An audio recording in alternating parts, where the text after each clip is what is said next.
안녕하세요. 동갑내기 남편과 결혼한 지 4년 차, 3살 된 딸 하나를 키우고 있는 30대 여성입니다. 이렇게 남에게 제 이야기는 처음 해보는 탓에 어색하긴 하지만 익명의 힘을 빌려 제 마음의 짐을 덜어보려고 합니다. 얼마 전 남편의 시할머니로 인해 크게 마음의 상처를 입었거든요. 남편과는 사회생활을 하면서 직장 동료의 소개로 만났습니다. 말수가 적었지만 행동 하나하나에 배려가 있었고 성실한 모습이 마음에 들었지요. 하지만 남편이나 저나 낯을 많이 가리는 성격 탓에 가까워지기까지에는 시간이 제법 걸렸어요. 사귀기 전 반년에 가깝게 요새말로 썸을 탔습니다. 그러다 남편의 수줍은 고백과 함께 연애를 시작했고 이후로 시간이 흘러 결혼하자는 이야기까지 나왔네요. 남편의 어두운 과거를 알게 된 건 진지하게 결혼 이야기를 나누던 때였어요. 결혼을 하자 하면서도 상견례 이야기만 나오면 화제를 바꾸고 제 눈을 피하는 남편을 보면서 뭔가 감추는 게 있구나 싶더라고요. 결국 제가 남편을 몰아붙이듯이 어머님 아버님께 인사를 드리러 가고 싶다고 말했습니다. 그러자 남편이 꽤나 주저하길래 결국 제가 솔직히 털어놓으라고 그런 이야기 하나 속 시원히 못하는 사람하고 어떻게 결혼을 하겠냐고 차라리 헤어지자 했어요. 그러자 남편이 어렵게 털어놓은 이야기는 제가 예상한 것보다 훨씬 지독하더라고요. 일단 제 배경부터 말하자면 저희 부모님은 평범하신 분들입니다. 아버지께서는 직장을 다니는 평범한 회사원이셨고 정년까지 몇 년 남지 않으신 상황이었어요. 어머니께서는 중학교 선생님이셨고요. 모난 것 없는 가정에서 사랑받으며 자랐습니다. 반면에 남편은 어머님 아버님께서 남편이 고작 3살이던 때 이혼을 하셨다고 해요. 신혼 나이는 고작 5살이었고요. 이후로 한동안 시할머니와 시할아버지 그리고 아버님의 동생인 시삼촌과 함께 서울에서 한참 떨어진 시골에서 지냈다고 합니다. 그런데 시삼촌이 정신적으로 많이 아픈 사람이었기에 툭하면 남편과 신우를 때렸던 모양이에요. 시할머니와 시할아버지도 방패막이 되어주질 못했고요. 결국 그렇게 어린 남매가 서로만을 의지하며 세월을 버텼는데 그러다 신우는 결국 고등학교를 마치기 전 집을 나갔다고 합니다. 남편은 그래도 고등학교를 졸업할 때까지는 버티고 있었고요. 당시에 아버님께서는 객지에서 생활을 하시며 시할머니와 시할아버지께 얼만큼의 생활비는 보내드렸던 모양이에요. 남편은 그건 전혀 몰랐던지라 시할머니랑 시할아버지랑 살면서 늘 자기가 짐덩어리라고 생각해서 눈치만 보고 시삼촌의 횡포에도 반발하지 못했답니다. 아무튼 그렇게 시간이 흘러 남편도 고등학교를 졸업하고는 서울로 올라왔대요.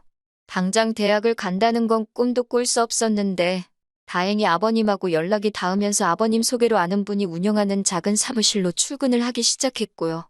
이후로 그 사무실에 다니며 번 돈을 모아 야간 대학을 갔고 이직에도 성공하여 지금은 그래도 꽤나 이름난 회사에 다니고 있습니다. 그 시기에 집 나갔던 신우와도 연락이 되어 왕래하며 살고 있다 했고요. 여기까지 듣고 솔직히 저는 이 결혼을 해야겠다는 마음이 더 강해졌어요. 남편의 아픈 상처를 제가 어루만져주고 싶다는 마음이었거든요. 그래서 더는 힘들어하지 말라고 앞으로는 제가 옆에 있어주겠다고 했지요. 그렇게 저희는 결국 부부의 연을 맺게 되었습니다. 그리고 친정 부모님께는 이런 사정을 구구절절 말씀드리지는 않았어요. 지금 남편이 어떤 사람인지가 중요하다 생각했고 저희 친정 부모님이 그럴 분들은 아니시지만 그래도 남편의 고된 과거 이야기를 알게 되시면 괜한 편견을 갖진 않으실지 걱정이 되었거든요. 하지만 결혼 생활이라는 게 저랑 남편 두 사람만 노력한다고 다 되는 건 아니더라고요. 저희가 결혼식을 올리고 얼마 지나지 않아서 상상하지도 못한 시할머니의 횡포라고 해야 할지 감당하기 어려운 요구들이 이어졌으니까요. 신우는 저희보다 1년 일찍 결혼을 했는데 일찍 집 뛰쳐나간 X를 도와주긴 뭘 도와주느냐며 시할머니 시할아버지께서 한 푼도 도와주지 않으신 걸로 알아요. 그래도 신우는 시할머니 댁을 떠난 이후로 미용일을 익혀 돈도 벌고 있었고 비록 많지는 않았지만 나름 어느 정도 모아둔 돈이 있었다대요. 남편 말로는 한 2천만 원인가 들고 시집을 갔다나요. 반면 저희가 식을 올린다 하니 시할머니께서 흔쾌히 3천만 원을 보태주셨습니다. 솔직히 저희는 저희가 모아둔 돈에다 대출을 얼마 받아서 시작하려던 생각이었기에 처음에 시할머니가 주신 3천만 원은 거절했어요. 어머님 아버님도 아니고 시할머니한테 도움을 받는다는 게 부담스러웠거든요. 그리고 남편이 힘든 시간이었다고는 해도 어쨌든 시할머니 시할아버지마저 안 계셨다면 거리 생활을 할지도 몰랐을 일이잖아요. 감사한 마음도 컸기에 오히려 저희가 해드리지 못한 게 죄송했고 그래서 3천만 원은 가당치도 않다고 생각했지요. 하지만 시할머니도 시할아버지도 거절 말고 받으라고 어른이 주는데 계속 거절하는 것도 예의가 아니라며 기어이 저희 손에 3천만 원을 쥐어주셨습니다. 그래서 감사하다 인사드리고 유용하게 쓰게 되었는데 그 3천만 원이 모든 것을 부셔버릴 거라곤 상상도 못했지요. 처음 신혼여행을 다녀온 뒤 시할머니께서 인사오라 하셔서 다녀왔습니다. 편도 4시간, 왕복 8시간의 거리도 거리지만 문제는 시할머니 댁에는 저희 두 사람이 잘 만한 공간이 없어요. 남편은 그 집에 사는 내내 거실 생활을 면치 못했고 겨우 있는 방 2개는 여전히 시할머니와 시할아버지 그리고 시삼촌 차지였으니까요. 그런데 시할머니께서는 손자 며느리가 내려와서는 잠도 안 자고 가느냐며 서운하다 못됐다 소리를 연신 해대셨습니다. 결국 그날 저희 거실에서 자고 왔어요. 표현이 자고 온 거지 거의 뜬 눈으로 밤을 새운 거나 마찬가지입니다. 가족들이 화장실이며 부엌이며 간다고 어찌나 들락날락거리는지 게다가 어쨌든 친정도 아닌데 옷이나 편히 입을 수 있는 것도 아니었고요. 그래서 새우처럼 허리를 구부리고 이쪽으로 누웠다 저쪽으로 누웠다만 반복하며 동이 트기만을 기다렸네요. 하지만 이때만 하더라도 어쨌든 결혼하면서 큰돈도 받았고 시할머니께서 손주 며느리 보신 게 좋아서 그러신가 보다 생각하고 이해하려 했습니다. 하지만 이후로도 시할머니의 말도 안 되는 억지 요구는 하루가 다르게 늘어만 갔지요. 제가 첫째를 가졌을 때였어요. 임신한 지 8개월 정도 되었을 땐데 시할머니께서 전화를 하셔서는 하시는 말씀이 임신했다고 집에만 있지 말고 조만간 시골에 한번 내려오라 하시는 거예요. 당황한 제가 조만간 말씀이시냐고 되물었습니다. 그랬더니 시할머니께서 남편이랑 바람 쐬러 온다 생각하면 될 거 아니냐면서 이번 주에 올 거냐고 거의 다그치듯 물어보시대요. 그때 처음으로 시할머니 말씀에 거절을 했어요. 안 된다고요. 몸도 무겁고 어려울 것 같다 하니까 그때부터는 저더러 괘씸하다 하시더니 무조건 오라고 화를 내셨지요. 그리고 결국 제가 시할머니 고집을 어떻게 꺾겠어요.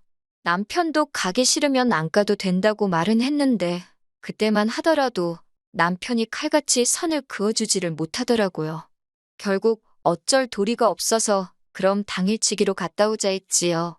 하지만 시할머니 댁에 가기로 한 당일 남편과 함께 차에 타서 고속도로를 타고 1시간쯤 달렸을까요. 갑자기 배에서 툭 하고 뭔가 터지는 소리가 나더니 물이 줄줄 양수가 터졌더라고요. 결국 고속도로 한쪽에 차를 세운 뒤 119 부르고 병원으로 이송되었습니다.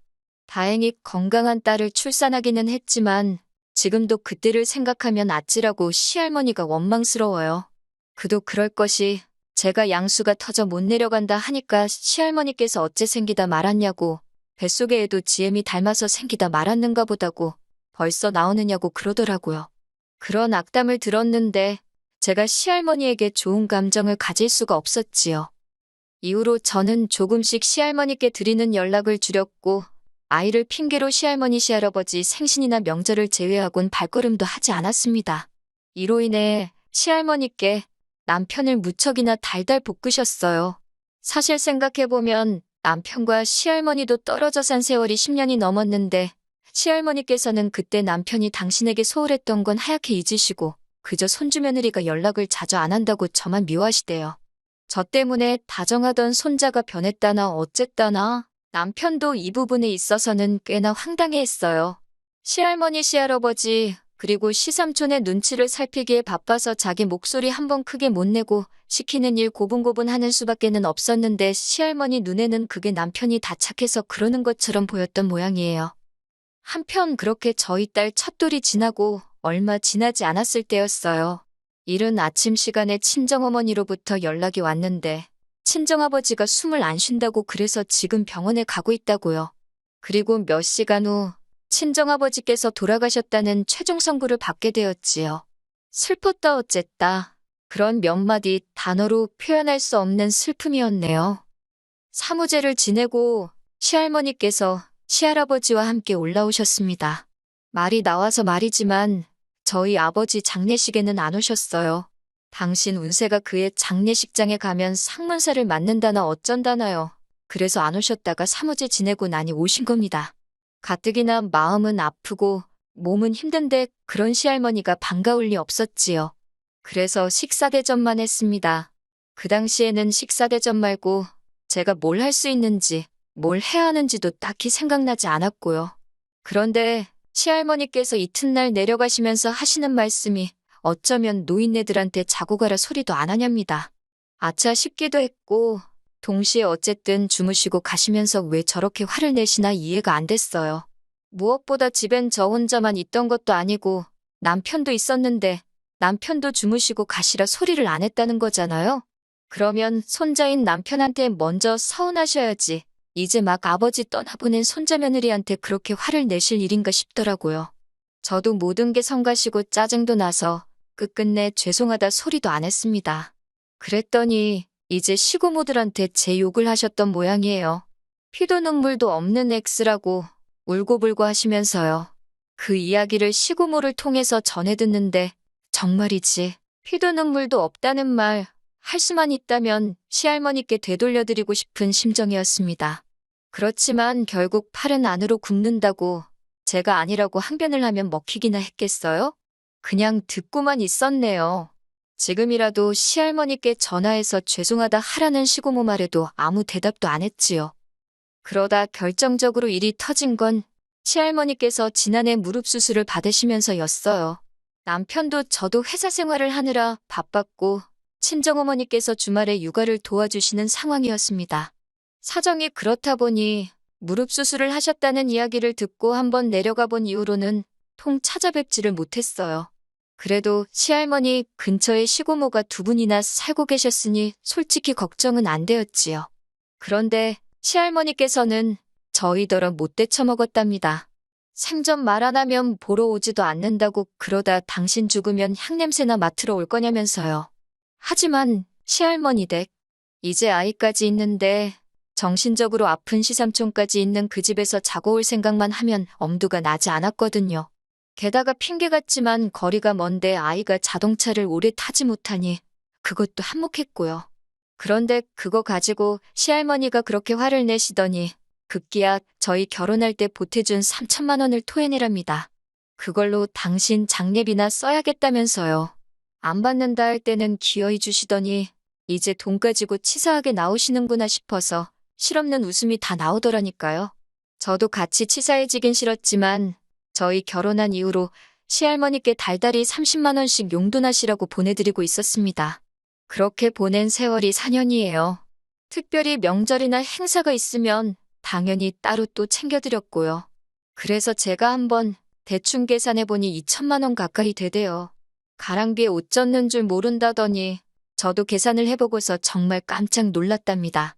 남편에게 어떻게 했으면 좋겠냐고 물으니 드리긴 뭘 드리냐고 아무것도 드리지 말라고요. 자기도 이제 그냥 안 보고 살고 싶다면서요. 하지만 계산은 똑바로 해야지. 뒤끝 찝찝한 건 싫어서 제가 따로 챙겨드린 돈 말고 그냥 매달 드린 돈만 계산했어요. 그랬더니 그게 거의 1,500만 원 가까이 되어서 시할머니와 시고모들께 그렇게 설명드리고 남은 금액만 계좌로 보내드렸습니다. 그랬더니 시할머니가 당신이 제 남편을 어떻게 키웠는데 어디서 불효시 같은 게 들어와가지고는 당신과 손자 사이를 갈라놓는다고 말 그대로 뒤집어지고 난리를 치셨나 봐요. 시고모들이 차례로 저에게 연락을 해와서 그래도 그러는 건 아니라면서 남은 돈도 보내고 죄송하다고 빨리 가서 빌라나요? 그럴 일은 없을 거라고 단호하게 대꾸했네요. 그리고 시고모들까지 저한테 난리친 걸 알게 된 남편이 마지막으로 얼굴 보고 이야기하자며 저와 함께 시할머니 댁에 가자입니다. 가서 모든 걸 정리하고 오자면서요.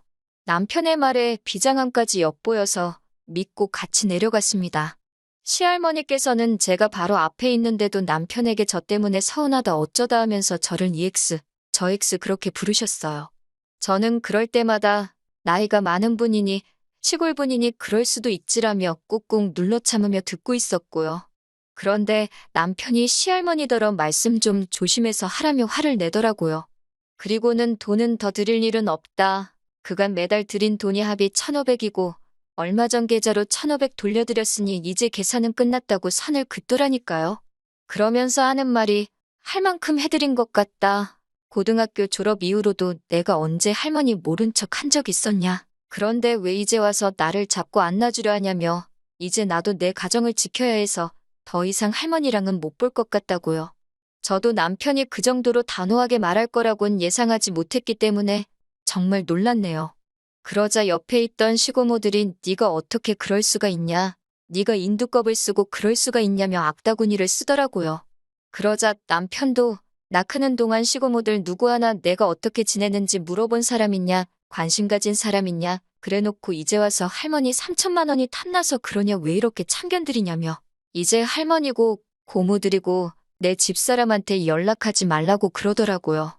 한 번만 더 그러면 그때는 이렇게 말로만 안 끝난다고. 그렇게 한바탕 퍼부어대고 시할머니 댁에서 올라오는데 아버님으로부터 연락을 받았습니다.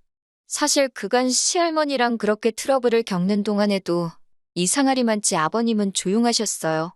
항상 하시는 말씀이 애비 노릇도 못한 사람이 무슨 할 말이 있냐 하셨지요. 그런데 이번엔 아버님이 연락을 다 하셨길래 아버님이 보기에도 우리가 지나쳐 보였나 싶더라고요. 하지만 아버님이 하시는 말씀은 뜻밖이었습니다. 잘했대요. 너네는 할 만큼 했다면서 고생 많았다고요. 그러면서 너네는 시할머니나 다른 사람들 때문에 헤어지지 말고 딸 잘 키우면서 행복하게 오래오래 살라셨습니다.